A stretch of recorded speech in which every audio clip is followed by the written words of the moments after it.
지금 이제 제가 한 그 캠프로 인도받은 지 꽤 되는데, 캠프 현장 갈 때마다 하나님이 중요한 응답을 주시는데요. 그 중요한 응답을 받는 시작이 뭐냐면 어, 중심의 진실함이 하나님과 통할 때 올바른 응답이 시작되더라고요. 지난주에 청주의 복음하나교회 청주 임마누엘 교회를 섬기러 월요일 날 다녀왔습니다. 갔는데 거기 있는 성도님들께서 나와서 이런 포럼을 하셔요. 말씀을 듣고 캠프에 참석해 보니까 그동안 코로나로 또 삶으로 바쁘다가 내가 전도와 전혀 상관없는 것을 보게 되었다라는 고백을 하셔요. 그러면서 뭐라 하냐?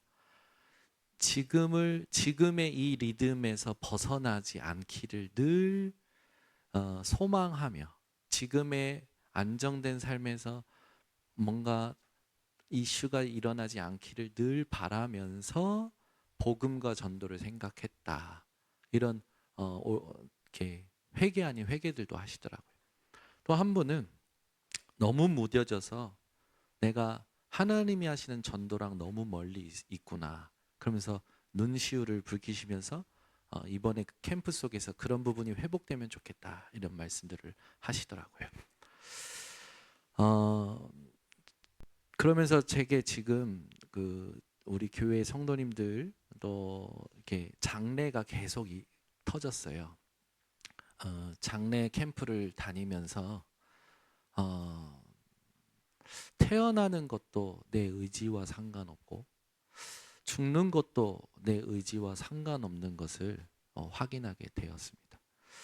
살고 죽는 것 전부 하나님의 손에 있습니다. 요한일서 2장 19절에 보면 이 세상도 지나가고 그 정욕도 지나가되 오직 하나님의 뜻을 행하는 자만이 영원히 거하느니라. 장례 캠프를 다니면서 이 단어가 마음속에 부딪혀 오더라고요.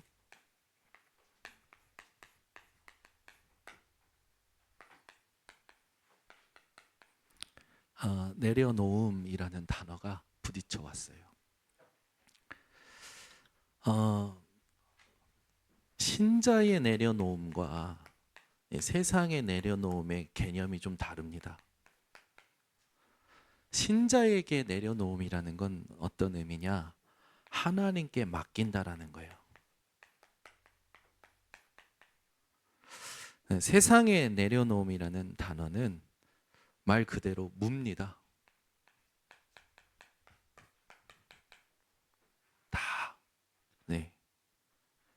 없는 상태, 빈 상태를 말하는 거죠. 신자의 내려놓음의 목적이 있어요. 그 목적이 뭐냐? 하나님과의 관계입니다. 우리가 내려놓는 목적은 하나님과의 관계를 회복하는 거거든요. 그런데 세상에서의 그 내려놓음의 목적은 내적 고요함이더라고요. 네. 내적으로 고요해지는.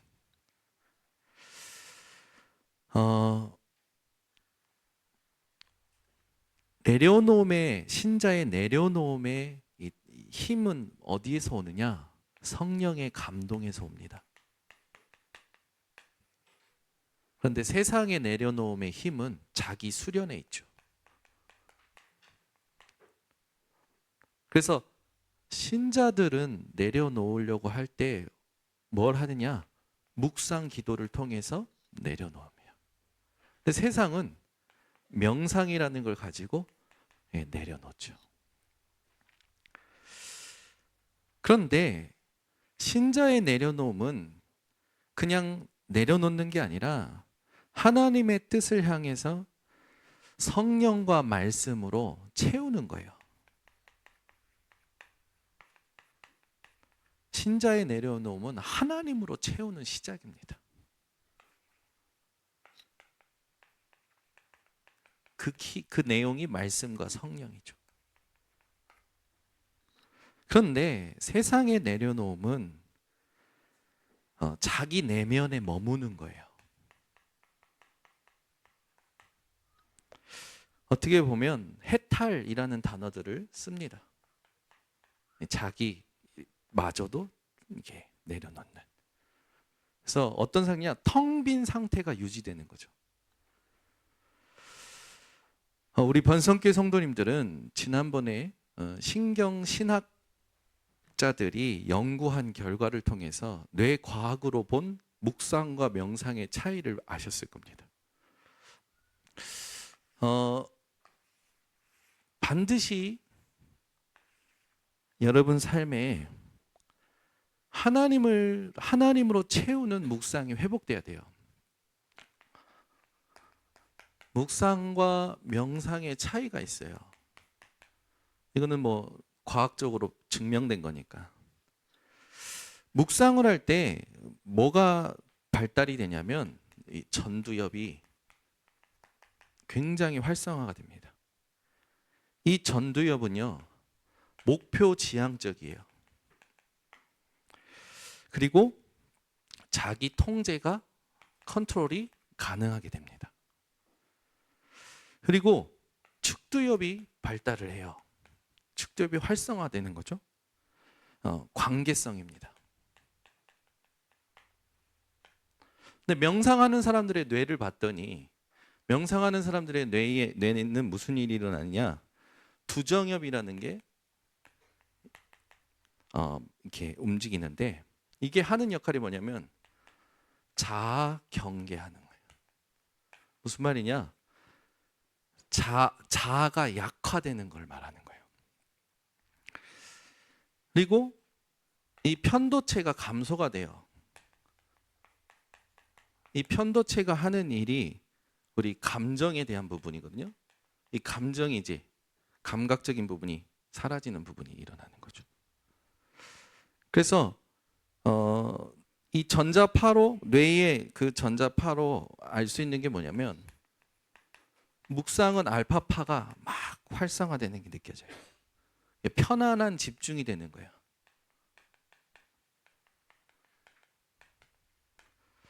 그리고 감마파가 활성화됩니다.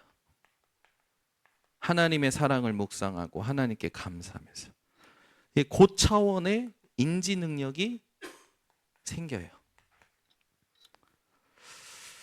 명상하는 사람들의 뇌를 조사했더니 명상하는 사람들은 세타파 이게 막 움직여요.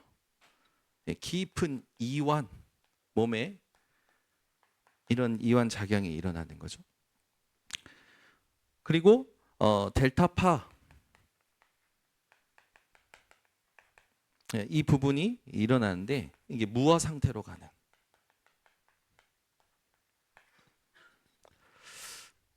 말 그대로 여러분들이 묵상과 명상의 차이를 정확히 아시고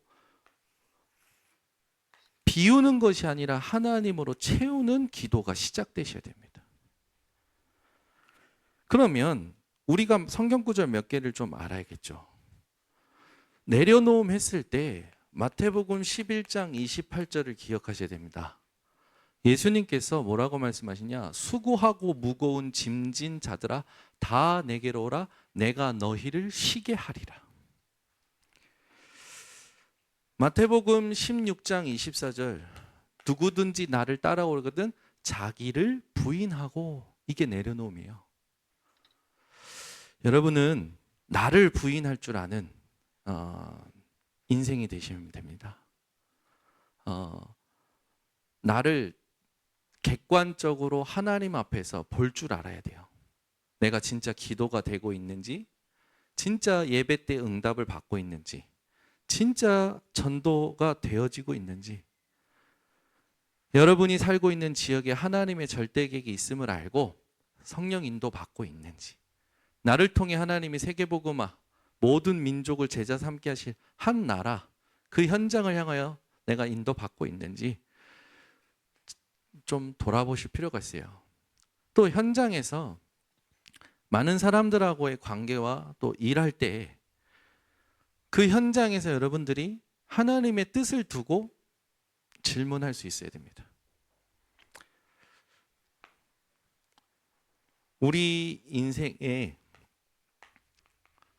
항상 확인해야 될 게 뭐냐? 하나님보다 높아진 것. 하나님을 대적하는 모든 생각을 사로잡아 그리스도께 복종하는 게 만드는, 이게 내려놓는 부분의 키입니다. 우리의 관심이요, 다른 사람들한테 얘기는 안 하지만 사실 좀 더 나은 삶을 늘 갈망하거든요. 집을 사면 대출받아 사잖아요. 대출값 갚기를 원하는 거예요. 그죠? 좀 더 가지려고 하고요. 좀 더 나은 삶을 추구하는 게 인생이에요. 그런데 아까 말씀드렸지, 이 세상도 지나가고 정욕도 지나갑니다. 모든 게 다 지나가요. 사람들은 자꾸만 뭐 하려고 하냐면 무언가를 지키려고 애씁니다. 유지하려는 본능이 있어요. 주로 뭡니까? 건강을 유지하려고 해요. 근데 건강 유지할 수가 없어요. 건강하던 사람도 어느 날 죽음이라는 거 앞에 오면 아무것도 아닙니다. 또 사람들은 뭘 또 유지하려고 하느냐? 자기 지위, 자리, 자기 소유인 재산, 그리고 자기 체면인 자존심. 사실 여러분 생각해 보세요. 아무것도 아니에요. 죽음 앞에는. 몇 주간 제가 장례 캠프 계속하면서 죽음 앞에는 아무 의미 없어요.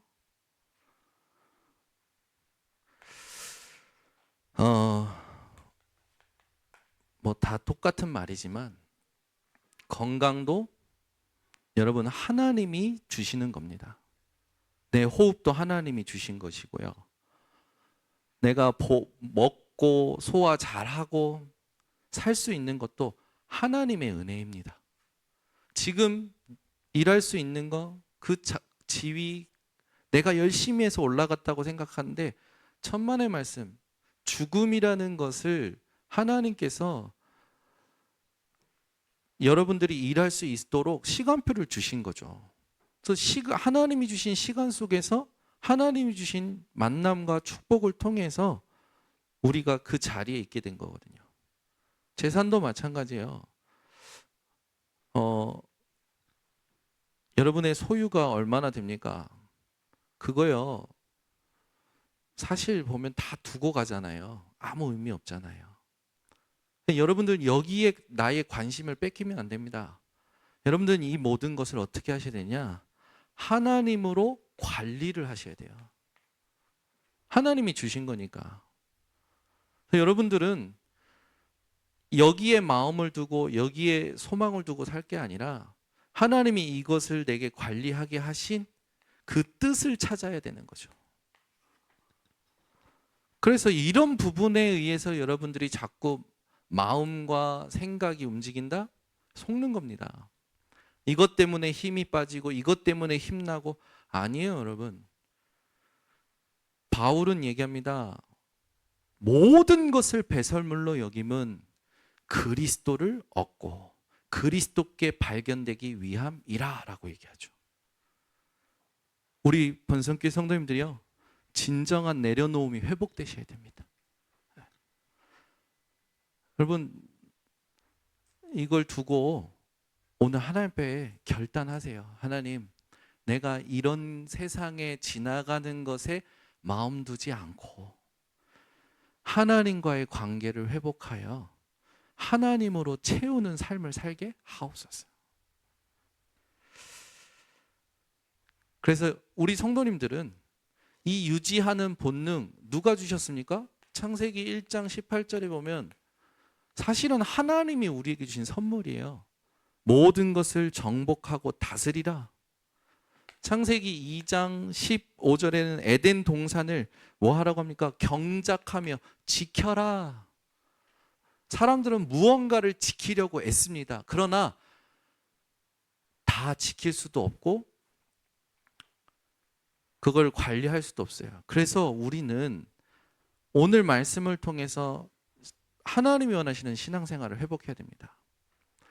오늘 이제 계시록 4장은요, 3장까지는 하나님께서 소아시아 7교회를 통해서 주님 다시 오실 때까지 어떻게 살아내야 되는지 우리가 신앙생활에 대해서 내용을 받은 겁니다.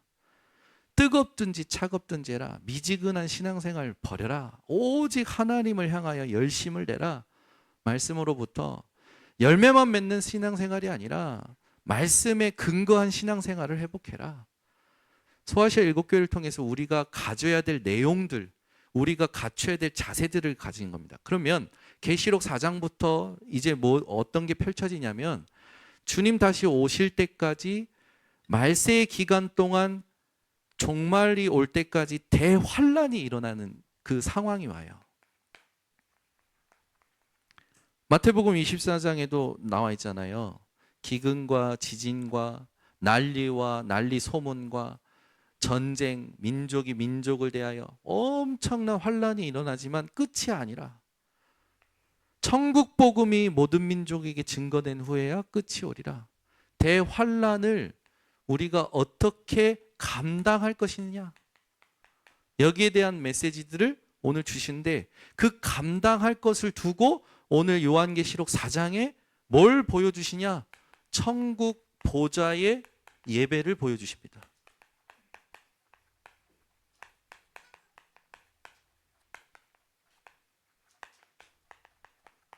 이 이유를 우리가 붙잡고 이번 주부터 주님 다시 오실 때까지, 내 호흡이 멈출 때까지 모든 상황을 감당하는 인생 되시기를 예수 그리스도는 축원합니다. 말씀을 제대로 못 붙잡으면 감당이 아니라 당하는 인생이 돼요. 당하는 인생 아닌 감당하는 인생 되시기를 예수 그리스도는 축원합니다. 우리 아이들이 앞으로 현장에서 살아갈 때 늘 사람에게 당해. 사람의 말에 당하고 사람의 눈빛에 당하고. 제가 청소년 시기에 느꼈던 것들을 복음 안에서 재해석해서 포럼할 때 아이들이 엄청 좋아하더라고요. 어제도 우리 청소년 전도 신학원에 와 있는 청소년 아이들에게 현장을 가는 것을 두고 이제 우리가 가야 될 현장에 대한 브리핑을 했어요. 아이들한테.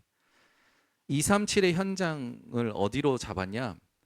서울 용산구에 있는 이태원 현장으로 잡았어요. 이태원 현장이 서울 속의 작은 세계, 작은 237의 현장이라는 별명이 있거든요. 이태원이라는 이름을 보니까 배나무 이자, 넉넉할 태, 그리고 여관 원자 해가지고 배나무가 많은 여관이야. 근데 다른 의미도 있어요. 이타인이라는, 또 이타인이라는 의미에서 외국인이라는 의미도 있더라고요. 근데 역사의 흐름을 쭉 보니까 조선 시대에도 군대가 주둔했던 현장이 용산구예요. 임진왜란 때도 청나라 군대가 주둔했던 곳이 이태원 그 현장이에요. 일제강점기 시대 때도 일본군이 주둔했던 현장이 거기예요. 광복 후에도 미군이 주둔했던 곳이 이태원 현장인 거예요. 역사의 흐름을 보니까 전부 군인과 군인 가족들, 그들의 문화가 있는 곳이 이태원 현장이라. 역사적으로 이방인의 땅이 될 수밖에 없는 흐름이 있는 거예요. 그런 부분들을 아이들에게 소개하면서 그 현장을 두고 우리가 하나님이 원하시는 모든 족속으로서 제자 삼는데 필요한 것을 봐야 된다. 하나님이 원하시는 것을 봐야 된다라는 포럼을 이렇게 어제 하게 되었어요. 한국이 급속도로 다민족화되어져 가고 있어요. 정말로 많은 외국인들이 들어와 있거든요. 저희가 지금 캠프하면서 응답받은 저 인천의 한방마을이라는 러시아인 타운에 가면요, 러시아 아이들이 한국 초등학교를 다니는데 한국어를 전혀 못해요. 그러니까 어떻게 되겠습니까? 선생님과 소통이 안 되는 거예요. 거기에서 어학원을 하시는 고려인 그 원장님이요 사모님인 그 사모님께서, 목사님 이 아이들 도와야 되는데 어떻게 도와야 될지 모르겠습니다. 그 한국어 교실을 했으면 좋겠습니다. 아이들이 축구를 좋아하는데 축구를 좀 했으면 좋겠습니다. 네, 다 도와드릴게요. 도와드리면서 뭐 해야 됩니까? 이 아이들이 내가 누구인지 정체성을 말씀 속에서 찾도록 도와야 되는 거잖아요. 그 부분들을 준비하면서 하고 있거든요. 앞으로 어떤 세상이 펼쳐질지, 어떤 시대가 올지 우리 중직자님들과 성도님들은요, 후대 때문에 관심을 갖고 귀를 기울이셔야 됩니다. 정말 우리 아이들이 정체성이 혼란한 시대가 올 때 자기를 하나님 앞에서 확인할 수 있는 비밀이 없으면 같이 휘둘릴 수밖에 없어요. 그 증거가 성경에 쭉 있잖아요. 요셉을 통해서 하나님의 축복 가운데 애굽 땅에 들어간 거거든요. 그런데 거기서 복음 놓치니까 노예가 돼요. 430년 동안 노예 생활하잖아요. 바벨론의 포로가 됩니다. 블레셋에 공격당합니다. 아수르와 아람 나라에 괴롭힘 당해요. 로마에 속국됩니다. 2000년 동안 유리방황합니다. 복음 놓치고 전도 놓칠 때마다 이런 일들이 일어나요. 영세전부터 영원까지 모든 것을 창조하시고 주관하시며 통치하시는 하나님이 오늘 계시록 4장의 주인공이십니다. 계시록 4장에 성부 하나님이 계신 보좌가 설명되면서 그곳에서 24명의 장로들이 하나님께 예배한다. 그 24명의 장로들은 우주적 교회의 대표성을 가진 상징적인 단어예요. 그 말은 뭡니까? 모든 교회가 하나님께 예배하는 그 모습이 오늘 적혀져 있는 거예요. 이걸 가지고 여러분들이 받아야 될 3가지 응답이 있습니다. 이 장면을 통해서 여러분이 참된 위로를 얻으셔야 돼요. 모든 사람의 눈은 세상 현실에 있어요. 여러분들은 지상 너머에 하나님이 다스리시는 천국의 세계, 보좌의 세계를 진짜 소망 삼고 위로 삼으시길 바랍니다. 참된 예배, 참된 응답, 이것을 준비하는 게 오늘 말씀의 키워드입니다. 제일 첫 번째입니다. 여러분이 눈을 바꿀 때 참된 위로를 얻게 됩니다. 육신적인 눈으로, 세상적인 눈으로 보면 이 사람이 힘들다가 갔구나라는 생각이 들어요. 근데 하나님의 보좌 앞에서 하나님께서 이루시는 절대 계획을 두고 한 인생을 볼 때 하나님은 그 사람을 하나님의 메신저로, 메시지의 도구로, 하나님의 음성을 전달할 자로 사용하십니다. 그래서 모든 사람은, 여러분, 믿는 사람만 하나님이 다스리는 게 아니에요. 불신자도 하나님이 다스리십니다. 그 사람들을 통하여 하나님은 하나님의 메시지를 던지시는 거예요. 오늘 본문에 보면 이 사도 요한이 기도하다가 환상 중에 천국 보좌의 예배를 보게 됩니다. 눈을 바꾸려면 기도 속에 있어야 돼요. 이 기도 속에서 누려야 될 게 뭡니까? 오늘 본문에도 있지만 성령의 감동. 이 성령의 감동이라는 건 내가 하나님의 영 안에 있는 것을 확인한 거예요. 하나님께서 우리에게 이 축복을 예수가 그리스도심을 믿을 때 주셨습니다. 그래서 여러분들이 하나님이 주신 예수 그리스도의 이름으로 하나님의 뜻을 알고자 기도하는 순간 여러분의 영적 상태는 바뀌게 되어 있어요. 반드시 이때 뭐가 열렸냐면 오늘 본문에 있듯이 하늘의 문이 열린 것을 보게 됩니다. 보좌의 축복이 보였다라는 거죠. 여러분들이 기도할 때 항상 확인하게 될 겁니다. 진짜 하나님께서 보좌에서 역사하고 계심이. 그런데 이 기도가 없는 사람들은 영적 시야가 나라는 틀 안에 갇혀 있기 때문에 하나님이 하시는 일이 안 보이는 거죠. 그래서 현실 가운데 와 있는 가난이라는 문제, 또 고난이라는 부분, 핍박, 공허함, 다 가져도 공허하다고 전도서 1장 2절에 솔로몬은 얘기하잖아요. 여러분, 먹으면 뭐 합니까? 내 마음이 불편하면 아무 의미가 없잖아요. 이 공허함을 해결할 수가 없다니까요. 이 공허함은 하나님 떠나서 온 문제예요. 그래서 하나님 만나야만 사라집니다. 또 가난과 고난과 핍박과 공허와 진짜 문제는 뭡니까? 저주의 대물림이에요. 나만 그렇게 사는 게 아니라 후대가 똑같이 하나님 떠난 상태에서 살아가면 인생 자체가 지옥과 같다니까요. 우리 성도님들이 여기에서 빠져나왔고 여기에 빠진 자를 건져낼 자로 하나님께서 부름받은 천병이라는 사실을 기억하시기 바랍니다. 천병이란 단어는 군대가 행군할 때 맨 앞에서 미리 가서 큰 대열이 지나갈 수 있는 길인지 안전한지를 분석하고 조사하는 거예요. 제가 예전에 천병 했었거든요. 군대에서. 군대 6명이 조직이 돼요. 그러면 저희는 무전기 들고 가장 가볍게 빨리 이동할 수 있도록 와서 앞에 막 갑니다. 가서 우리 전체 부대가 움직일 수 있는지, 자동차가 갈 수 있는지 다 분석해서 무전기로 보고해요. 막혀 있는 곳이 있으면 새로운 길을 뚫어냅니다. 여러분이 그런 천병으로 하나님께 부름받은 거예요.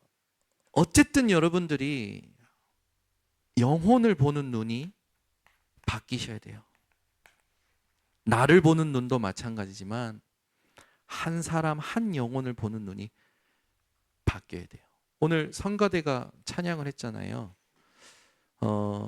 천하보다 귀한 한 영혼. 그 맞습니다. 세상에 어떤 대단한 것들이 있어도요, 한 영혼보다 중요한 거 없어요. 억만금을 줘본다 해오시오. 한 사람의 한 영혼보다 중요합니까? 저는요, 세상의 모든 돈을 다 준다 해도 이민의 사모와 바꿀 수 없습니다. 안 믿네? 아멘 해야 되는데. 억만금을 준다고 해주십시오. 저는 저희 딸들을 팔 수 없습니다. 팔 것 같이 생각을 하시네. 오늘 우리 정정순 권사님이 아들 김용태 안사님 기도하니까 얼마나 아멘이 진짜 아멘이 나오는지 그게 그 마음이잖아요. 어? 티를 안 내도록. 티가 나요.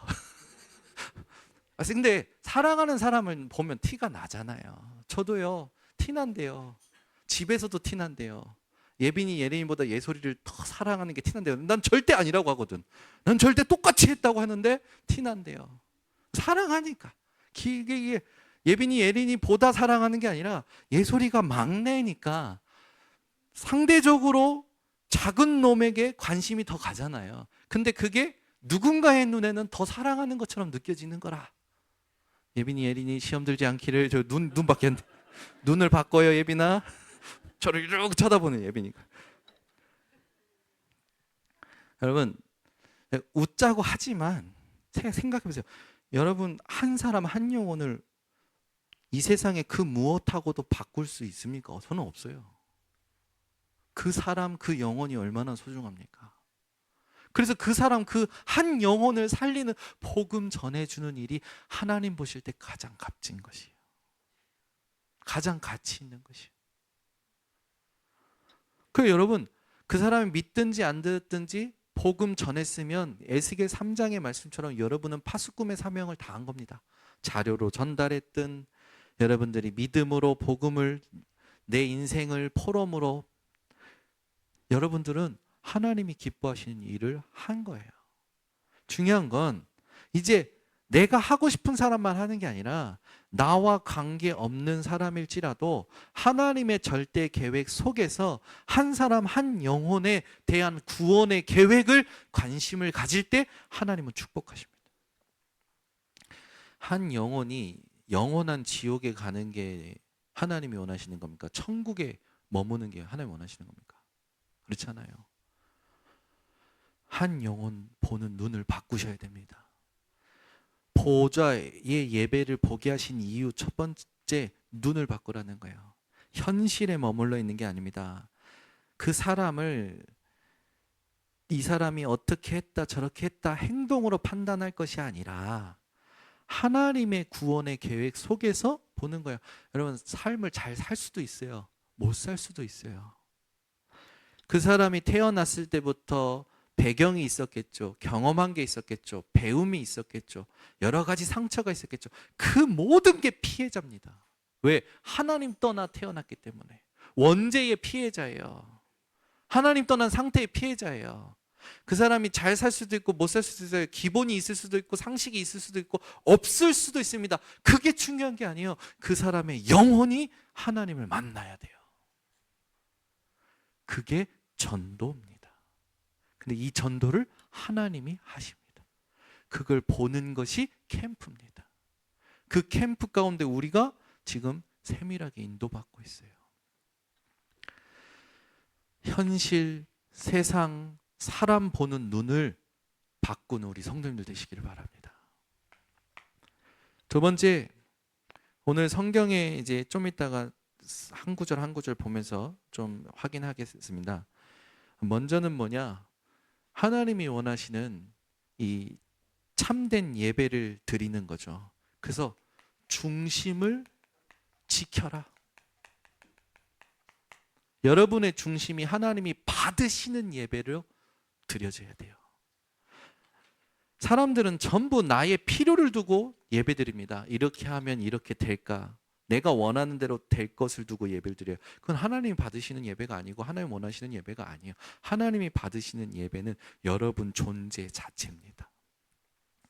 예배는 드려주는 게 아니에요. 하나님 안 받으십니다. 하나님이 원하시는 예배, 받으시는 예배를 여러분들이 회복해야 돼요. 그래서 제일 첫 번째, 하나님을 정확히 알아야 됩니다. 우리 하나님은 어떤 하나님이십니까? 오늘 본문에 나와 있는 말씀들을 우리가 다 가지고 쓴다면 우리 성부 하나님은 창조주 되십니다. 모든 우주 만물을 창조하신 하나님이십니다. 생각해 보세요. 여러분, 우주 질서가 행성이 어떻게 부딪히지 않고 움직일 수 있을까요? 그게 자연의 힘이라고요? 그 자연의 힘을 창조하신 분이 하나님이십니다. 그러니까 자연을 위대하게 보는 사람들은 샤머니즘에 빠지잖아요. 그 당연히 귀신이 거기에 그걸 통해서 역사할 수밖에 없죠. 오늘 말씀에 있듯이 하나님은 모든 주권자가 되십니다. 주권자라는 말 안에는 주관하신다, 통치하신다라는 말도 있어요. 그런데 오늘 요한계시록에서 성부 하나님에 대해서 가장 중요하게 얘기하는 게 뭐냐? 성부 하나님은 보좌에서 심판주로 역사하고 계십니다. 그러니까 여러분, 창조주이시며 주권자이시며 심판주 되신 하나님이 나의 아버지이심을 고백하는 한 주간이 되세요. 어떤 것도 문제될 것이 없죠. 지금 이 시간에도 마찬가지예요. 나의 생명을 창조하시고 내 눈을 만드시고 내 모든 팔과 다리를 만드시고 우리 모든 걸 하나님 만드신 걸 고백하시는 우리 성도님 되시기 바랍니다. 어저께 우리 예솔이가 제가 홍콩에 갔다 오니까 그 어버이날이라고 편지를 썼더라고요. 그래서 아빠 읽어봐. 읽어봤는데 뭐라고 했냐? 어머니 나를 낳아주시고 아버지 나를 키워주시고 그래서 내가 바뀌었어. 아빠가 너를 낳았으니까 잉? 그래서 얘기했지. 아빠가 씨를 줬으니까 나온 것이요. 엄마가 너를 키웠잖아. 젖 주고 먹을 거 계속 주고 아빠가 해외 많이 가니까 엄마가 항상 너랑 붙어가지고 키우지. 그랬더니 이해가 될 듯 말 듯한 눈빛으로 여러분, 저는요 신기한 게 생명, 엄마의 뱃속에서 요즘은 기술이 좋아서 아이들의 눈, 코, 입, 성별 다 확인할 수 있잖아요. 여러분, 우리가 만드는 게 아니잖아요. 사람을 뱃속에서 만들어진다니까요. 생명 진짜로. 여러분들이 이걸 딱 마음속 저를 보시면 돼요. 안 보셔도 돼요. 저럴 수도 있고 이럴 수도 있고 아무 상관없습니다. 저도 알람 울릴 때 있는데 뭐. 여러분 생각해 보세요. 우리가 만듭니까 사람을? 아니에요. 하나님께서 씨를 통해서 뭐 하게 하십니까? 하나님 만드셔. 보세요. 아이가 자랍니다. 요즘 우리 예린이가 밤마다 성장통 때문에 잠을 못 자요. 잠을 못 잔다니까 성장통 때문에. 그 내가 막 다리 길어져라 만드는 게 아니에요. 생명이 태어나면 저절로 자라게 되어 있어요. 그게 생명의 힘이잖아요. 보세요, 여러분. 조그만한 씨앗을 이렇게 땅 속에 심으면 거기에서다가 두고 내가 할 수 있는 건 물 주는 거밖에 없어요. 햇빛도 내가 주는 게 아니잖아요. 바람 불게 하는 것도 내가 불게 만드는 게 아니에요. 모든 게 하나님의 섭리입니다. 하나님이 창조주이시고 주권자이시고 심판주 되시면 여러분 진짜 믿음으로 고백하고 예배 드리실 때 하나님이 그 예배를 받으십니다. 더 설명한 게 많지만 우리 성도님들이 진짜 붙잡아야 될 3가지 언약 여러분 놓치지 않으셨으면 좋겠어요. 주의할 게 있습니다. 예배 드릴 때. 예배 드릴 때요, 여러분. 내 기분으로 예배 드리는 거 아닙니다. 기분이 좋으면 예배가 더 잘 드려지고 기분이 나쁘면 예배가 안 드려지고 그건 내 기분에 노예된 상태죠. 나라는 건 끝났고 내 안에 그리스도가 함께 하십니다. 또 뭐 있는지 아닙니까? 사람들은 내 필요를 두고 예배를 드려요. 이거 하나님 받으시지 않습니다. 내 의, 내 만족. 그러니까 시간이 지날수록 예배가 제대로 안 되는 사람들 보면요. 영적으로 육신적으로 굉장히 피폐해져 갑니다. 잠시 있다 없어질 것들에 모든 걸 빼앗기고 노예돼서 살아가요. 우리 성도님들 이런 부분들이 분별이 되고 바꿔낼 수 있는 증인이 되셔야 됩니다. 그래서 오늘 말씀에도 있지만 엎드림의 예배가 회복되셔야 돼요. 이 엎드림이라는 단어는 굉장히 중요한 단어인데 종이 주인을 향해서 무릎을 꿇고 입을 맞추는 행위를 말해요. 예배 드릴 때 나의 주인이 하나님이심을 인정하고 고백하며 예배 드리시기 바랍니다. 이 엎드림의 예배를 통해서 여러분들이 하나님과의 관계가 회복되는데 엎드릴 때 내 자아와 나의 영광 이런 것들을 포기한다. 어떻게 보면 내려놓는 거죠. 우리 성도님들이 이런 예배가 회복되셔야 돼요. 3번째, 우리에게 천국 보좌의 예배를 보여주신 이유는 영원한 응답을 준비하라는 겁니다.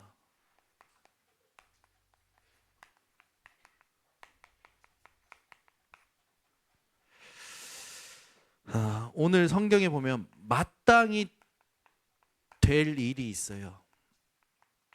그 말은 뭡니까? 하나님의 절대적인 계획이 있다라는 거죠. 하나님의 필연적인 계획이 있다라는 거예요. 하나님께는 우연이 없습니다. 하나님이 법이고 하나님이 선이십니다. 우리 모든 성도님들은 하나님께 절대 복종하는 증인이 되셔야 돼요. 하나님은요, 뇌물받지 않으십니다. 하나님은 편애하지 않으십니다. 하나님은 실수가 없으십니다. 하나님을 이 세상의 그 무엇과 비교할 수 없습니다. 모든 성도님들이 오늘부터 역사의 흐름의 주인이 하나님이심을 실제로 믿고 모든 역사의 응답을 준비하는 증인이 되시기 바랍니다. 오늘 본문에도 있지만 전에나 지금이나 장래나 그 말은 뭡니까? 시간의 주인이시라는 거예요.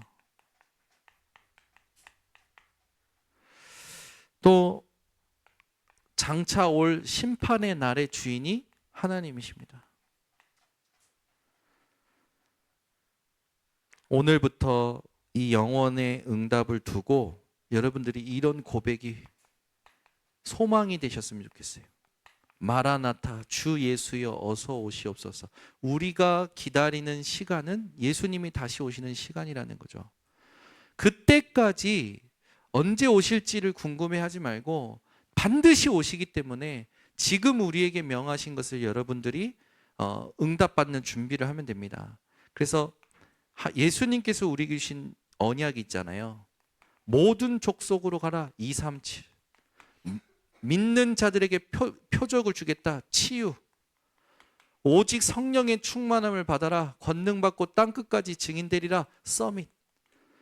이 세 가지 언약을 우리 모든 성도님들은 누리시는 증인이 되시길 바랍니다. 그러면 237 치유 서밋을 담아야 되기 때문에 이방인을 담을 수 있는 뜰, 병든 자를 담을 수 있는 뜰, 아이들을 담을 수 있는 뜰, 그 뜰에서 반드시 금토일 시대를 열어 하나님이 주시는 힘을 각인시키는 집중을 하는 거죠.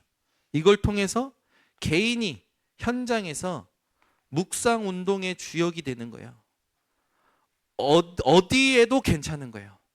어떤 상황도 상관없는 거예요. 오직 하나님으로 나를 채우고 자립하는 인생이 되도록 하는 겁니다. 그래서 지금 메시지 속에서 계속 나오는 보좌의 흐름 속에 나는 어디에 있는가, 이걸 찾는 우리 성도님들이 되시기를 예수 그리스도로 축원합니다. 그래서 오늘부터 하나님이 여러분 개인에게 준비된 절대를 찾아 다시 집중하고 더 집중하고 선명하게 인도받는 모든 성도님 되시기를 예수 그리스도로 축원합니다. 하나님 감사합니다. 주께서 오늘도 천국 보좌의 예배를 보여주신 이유가 무엇인지를 알게 하심을 감사를 드립니다. 우리 인생에 내려놓음의 복음이 회복되게 하옵소서. 하나님께 맡기고 하나님과의 관계를 회복하며 하나님으로 채우는 내려놓음의 복음이 모든 성도들에게 하나님 예배를 통하여 누려지도록 하나님께서 축복하여 주시옵소서. 예수 그리스도의 이름으로 축복하고 기도드리옵나이다. 아멘.